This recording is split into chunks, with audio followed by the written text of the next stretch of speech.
America's Heartland is made possible by Farm Credit, financing agriculture and rural America since 1916.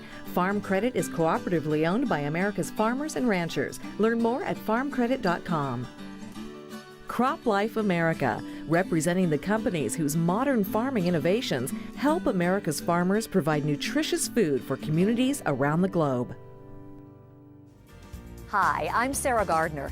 Let's take you cross-country on America's Heartland this time to find out more about rice. It's a grain playing a larger and larger role in snack foods, ethnic dishes, and in crops, bringing in some big bucks for American agriculture. We'll meet an Arkansas farmer who took on the challenge of growing a special kind of rice to tap into markets overseas. These rice fields in Louisiana grow not only rice, but bright red crawfish. Our farm-to-fork chef, Sharon Vaknin, joins us with a rice recipe that could be a big favorite around your house. And we'll take you to California, where young students join rice farmers in a project to protect baby ducks. It's all coming up on America's Heartland. You can see it in the eyes of every woman and man in America's heartland, living close to the land. There's a love for the country and a pride in the brand. In America's heartland, living close to the land.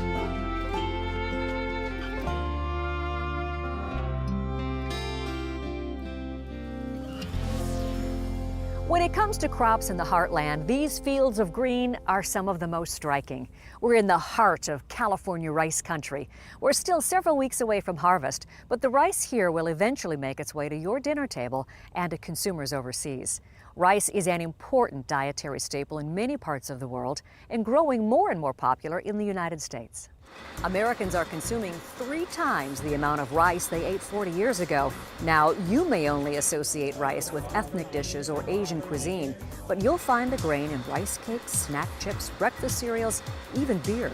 And if you're one of a growing number of people looking for foods that are gluten-free, then rice fits the bill, which is why more and more rice products are trumpeting their benefits to consumers. Rice was first cultivated in Asia and planted in this country on farms in the South as far back as the late 1600s. An early variety called Carolina Gold is still produced today. But let's give you another angle on rice farming that you may never have thought about. Rob Stewart takes us to Louisiana, where rice fields are also home to a bright red crustacean.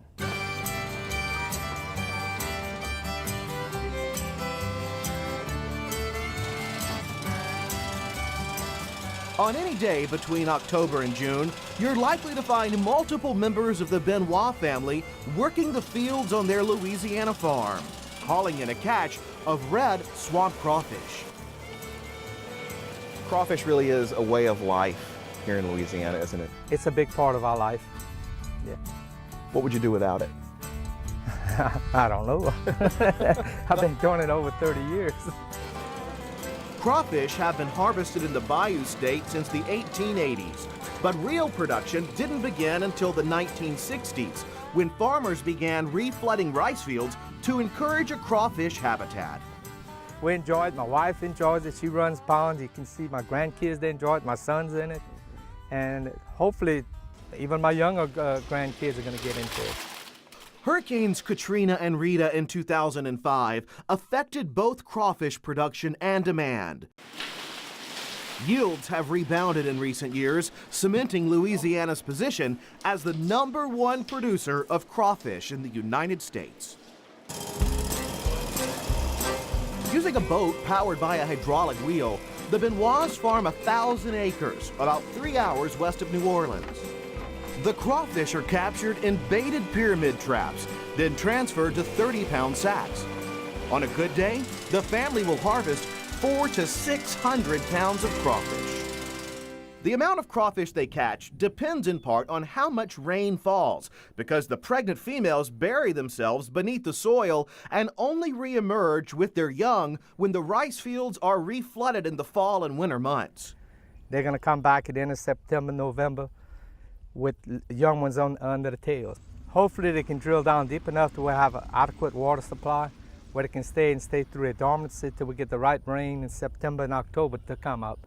It's not a perfect crop, mainly because the hard part is you can't see it. It's not like putting a rice seed out there or soybean seed where you can go right there and check on it. But you know, you find what works for you and you just kind of stick with it. And hopefully you do well enough to keep everything going. It may be hard work, but the fishing business has already lured Donald's grandson to become a third-generation farmer. So tell me about what you hope to bring to this farming operation. I just plan to do what my grandpa does and maybe expand a little bit, just try to make a career out of crawfish farming. Mm-hmm. When you say expand, what do you mean? I mean, maybe appeal more, try to get more business, you know, it's always good to make more money, so. And have you, you know, you're going to college, but you have really learned so much. Oh yeah, I've been around the farm all my life. I've been doing this. I couldn't see myself doing anything else. Even younger brother Gavin, who's been doing much of the heavy lifting on this harvest, finds the job to be fun. I enjoy this because you really get to hang out with your family and friends, and it just means a lot to me. The Benoits also rotate crops by planting rice in some of their fields, since the flat, flooded areas work well for both crawfish and rice production. And because rice fields must first be flooded and then drained for harvest, this mimics the cycles of natural watersheds where crawfish can thrive. A lot of crawfish ponds are rotated behind rice. You do rice and you come in with the crawfish. This is a permanent pond, which there's going to be no rice planted for harvest. You know, we're going to clean it up, maybe throw a little green rice in there. What I mean by green rice, it's rice you plant in August or September. It's rice just for crawfish, it's not for harvest. After the crop is harvested, it's trucked to a processing plant where the crawfish are ready to be prepared for market. First, they're weighed, then steamed and peeled. Hundreds of pounds of crawfish tail meat are prepared each day in this one plant alone. In 2010, farmers in the state raised more than 100 million pounds of crawfish, worth $168 million. The finished product is then sealed into 1-pound bags, where it's shipped to supermarkets, restaurants, and sold to customers. I need 3 crawfish eggs if ready to go.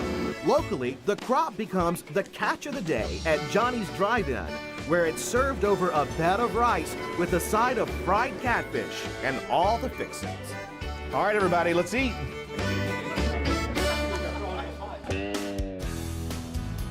You can call them crawfish, crayfish, or mud bugs.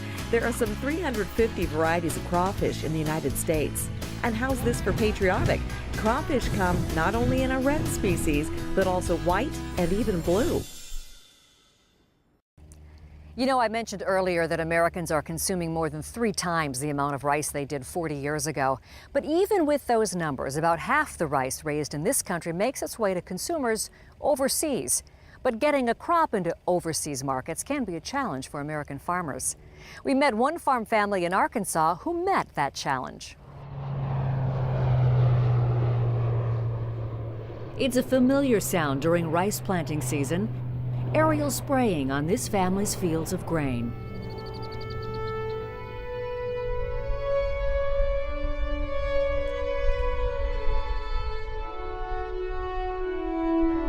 And on the Isbell farm near England, Arkansas, there's also the sound of music.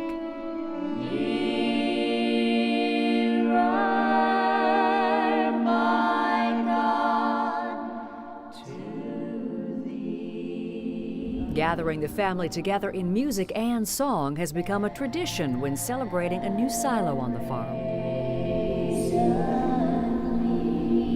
We share everything, and it's been a real blessing to have our family so close. Once this silo finishes holding a note, it will begin holding rice. But not just any rice, a very special variety of rice favored by customers in Japan.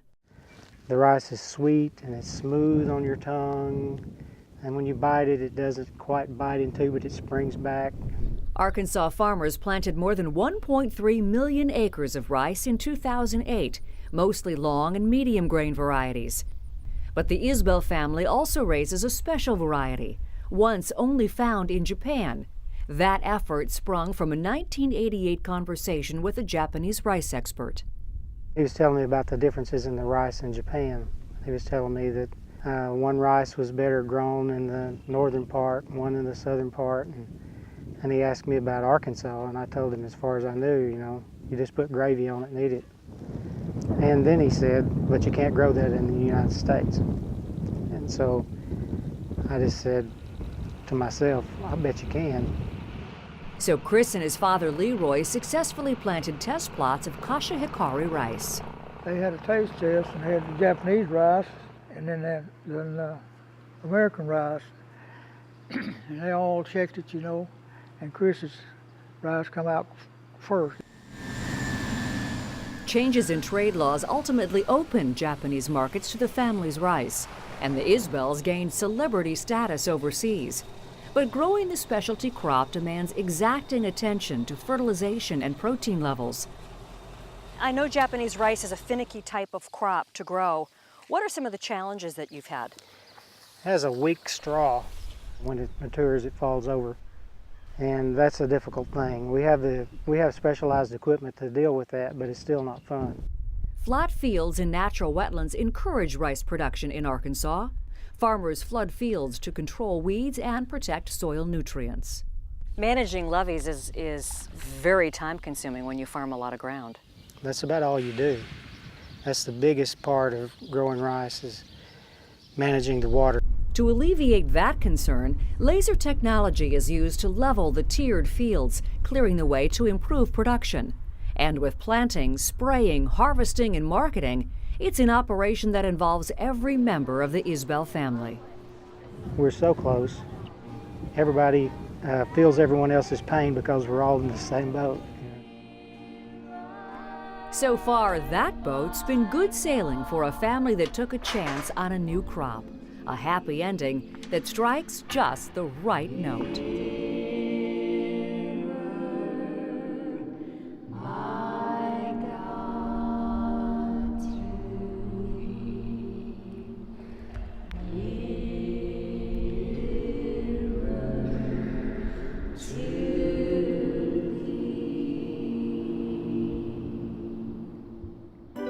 Thanks in part to crop science, world rice production has more than doubled in the past 40 years. And rice is versatile. In addition to food, rice and its byproducts are used for making rope, paper, wine, cosmetics, and even toothpaste. Well, we've talked about rice on your dinner table, so let's check in with our Sharon Vaknin. She's sharing some ideas where rice is taking center stage on the menu.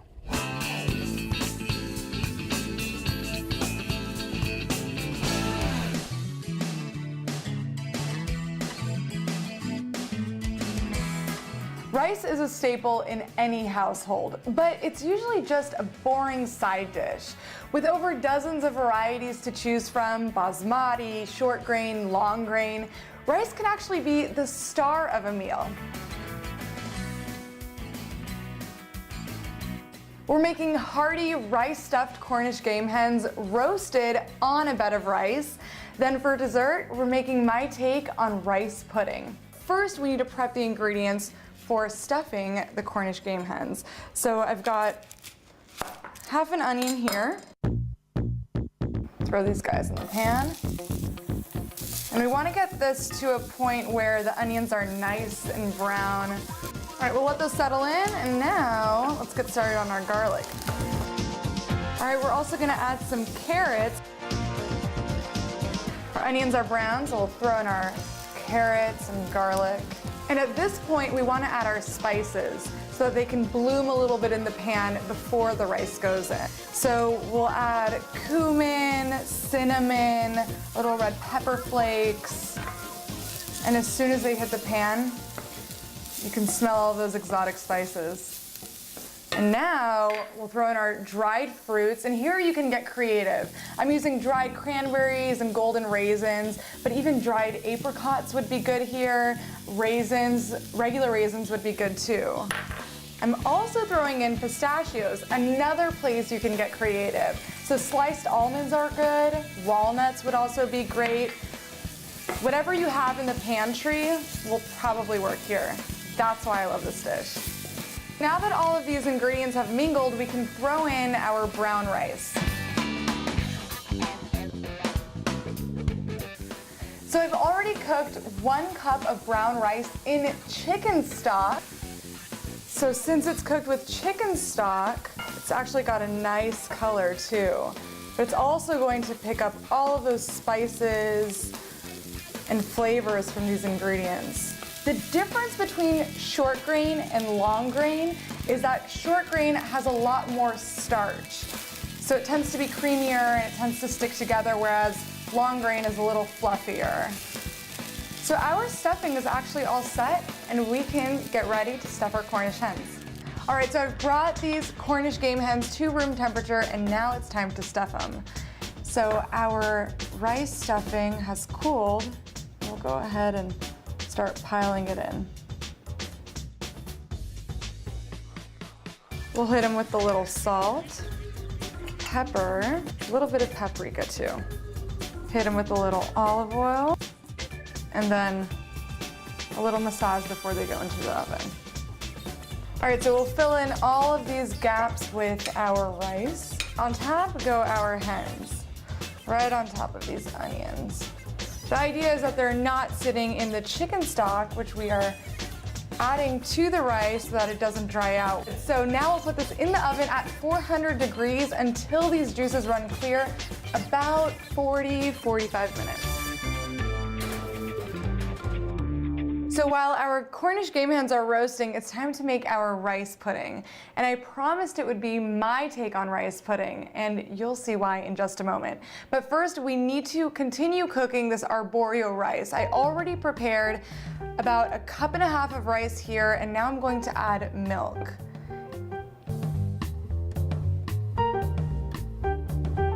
I'm using 2% milk, but you can use whole milk or even skim milk if you want to. And to that, because it's rice pudding after all, we'll add a little bit of sugar.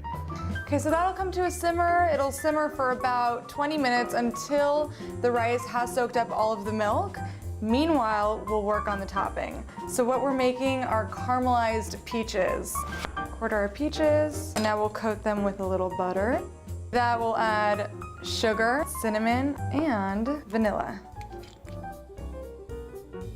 That's mixed, so now we'll put it into this little cast iron dish. And while our rice continues to cook, we'll throw these peaches in the oven, 400 degrees, until it's nice caramelized and brown. All right, so the arborio rice did its job and all of that sugar and milk is absorbed. Now we need to add 2 more ingredients. We're going to add 1 egg. To that we'll add 1/2 cup of milk, and it'll go straight into the rice pudding. So the milk and the eggs are all absorbed, which means our rice pudding is ready.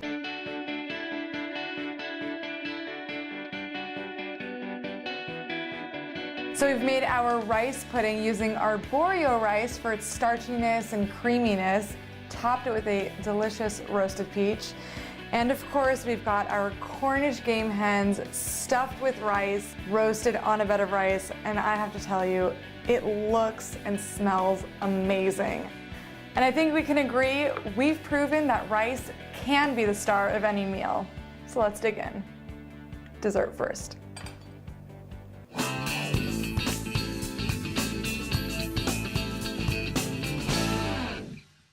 We began the show with the harvest of those bright red crawfish in the rice fields of Louisiana.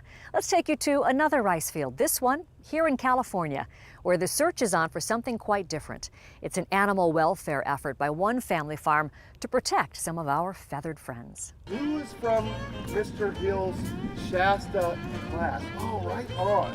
These 5th grade students are getting ready for an egg hunt, unlike anything they've ever seen at Easter time. We call it Egg Aid.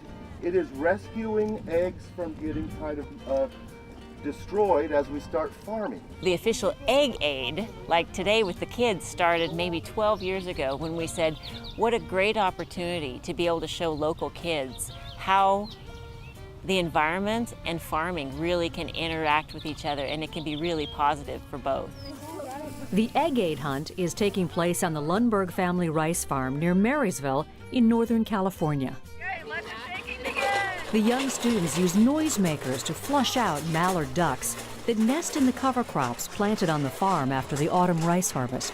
The cover crops are a great place for the ducks to want to nest.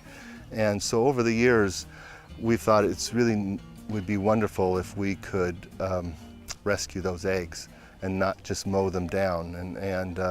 And so it's been part of our approach is to rescue as many of those eggs as possible. Good job, baby! Woo! That's a nice one. Working in groups, the school kids search through 15 acres of the Lundberg farm. As the youngsters move through the grasses, they locate 8 mallard nests, saving some 6 duck eggs. This one here was probably laid this morning. This here a couple days before. It's really rough, and just to say that to be prepared, because it's fun, but it's also it takes some really hard work. I found a nest and there was only 1 egg in it. It made me feel happy because I could still at least find 1, but I was kind of disappointed because there wasn't more. Look, you guys, we got 11! But these youngsters aren't the only ones on the hunt for wild duck eggs. The Lundberg field crews will also carry out searches as they move across the farm's 600 acres in their regular daily work. We would prepare our fields in the spring, and we would have our guys, as they would work each day, they could get off the tractors if they flushed a female duck, and they'd collect the eggs, and then they carry egg cartons with them in the tractors, and they could put the eggs in the cartons. Over the years, the egg aid effort has grown, including not only school children, but participation by members of the local wild duck egg salvage program and the California Department of Fish and Game. All right, we saved 3. But there's more than just a benefit for the birds. This unique search also provides a learning experience for the students. They learn a lot of lessons. They learn a little bit about hard work. They learn a little bit about the community, because we do have a lot of agriculture around here, and some of them don't come into contact with it almost at all. So it's just a really nice outreach where kids can see this is how you produce food, this is how wildlife interacts with agriculture, and there's things that you can do if you're aware of how things interface together. There's no fences here. The birds fly in, the birds fly out, and we really have a responsibility to be stewards. Kind of grouping the eggs together. There's 3 different nests here. There's a nest of 3, a nest of 1, and another nest of 3. Once saved from the fields, the wild duck eggs move to the next step in the animal rescue effort, ending up at one of the federally regulated hatcheries in the region. Patrick Marmon and his wife Terry operate Pacific Valley Ranch near Marysville, where they raise hundreds, sometimes thousands of wild ducks each year. There we have the birds that'll go out tonight. They'll be on their feet by tonight and ready to go. I leave them in this hatcher for about 12 hours after they hatch. The ducklings spend about a week in a brooding box. Because they're born without a mother, this allows their bodies to develop the natural oils that protect them while they're swimming.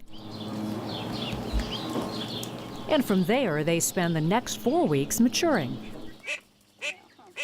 She's quacking now. But before the ducks are released back into the wild, federal law requires that they be banded and their sex recorded. We've probably banded and released 100,000 birds, or very close to it. Then, it's back to the Lundberg farm where 200 acres have been set aside as a wildlife habitat.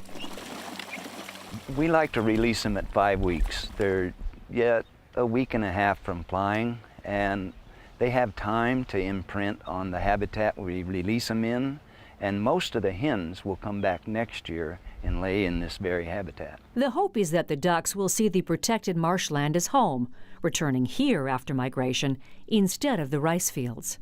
And it's showing some really good success because the bands are coming back showing that these birds are integrating into wild populations.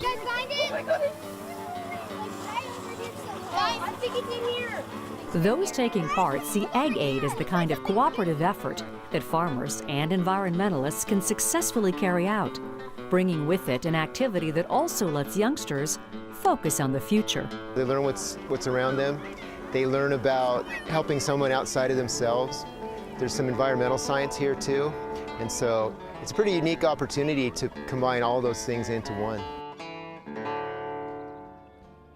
Just a reminder, we have lots more information about American agriculture on our website, including video from this or other shows. Just log on to americasheartland.org. And of course, there's lots going on in our social media arena. You'll find us there as well. We'll see you next time on America's Heartland. You can purchase a DVD or Blu-ray copy of this program. Here's the cost. To order, just visit us online or call 888-814-3923. You can see it in the eyes of every woman and man in America's heartland, living close to the land. There's a love for the country and a pride in the brand in America's heartland, living close to the land. America's Heartland is made possible by Farm Credit, financing agriculture and rural America since 1916. Farm Credit is cooperatively owned by America's farmers and ranchers. Learn more at farmcredit.com. Crop Life America, representing the companies whose modern farming innovations help America's farmers provide nutritious food for communities around the globe.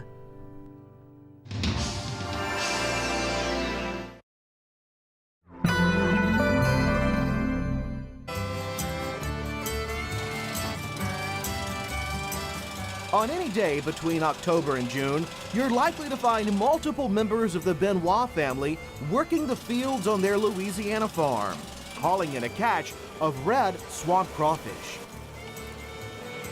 Crawfish really is a way of life here in Louisiana, isn't it? It's a big part of our life. Yeah. What would you do without it? I don't know. I've been doing it over 30 years. Crawfish have been harvested in the Bayou State since the 1880s, but real production didn't begin until the 1960s, when farmers began reflooding rice fields to encourage a crawfish habitat. In America's heartland, living close to the land.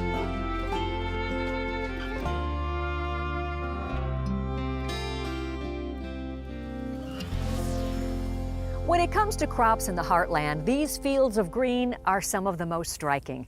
We're in the heart of California rice country.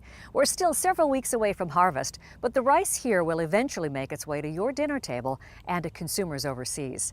Rice is an important dietary staple in many parts of the world and growing more and more popular in the United States. Americans are consuming 3 times the amount of rice they ate 40 years ago. Now, America's Heartland is made possible by Farm Credit, financing agriculture and rural America since 1916. Farm Credit is cooperatively owned by America's farmers and ranchers. Learn more at farmcredit.com. Crop Life America, representing the companies whose modern farming innovations help America's farmers provide nutritious food for communities around the globe.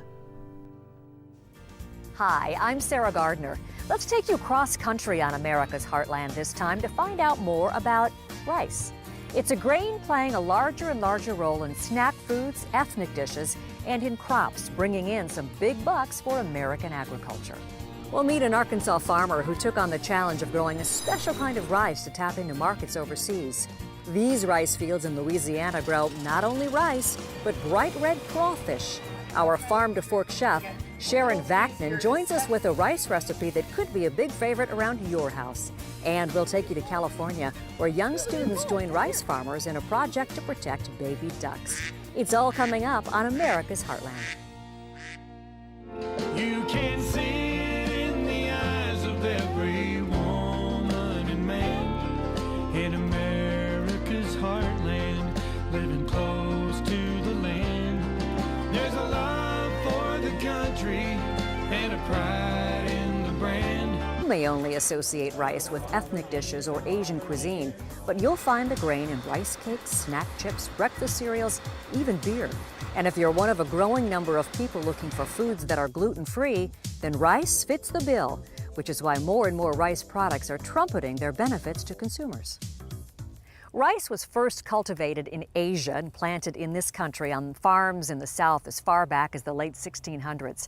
An early variety called Carolina Gold is still produced today. But let's give you another angle on rice farming that you may never have thought about. Rob Stewart takes us to Louisiana, where rice fields are also home to a bright red crustacean.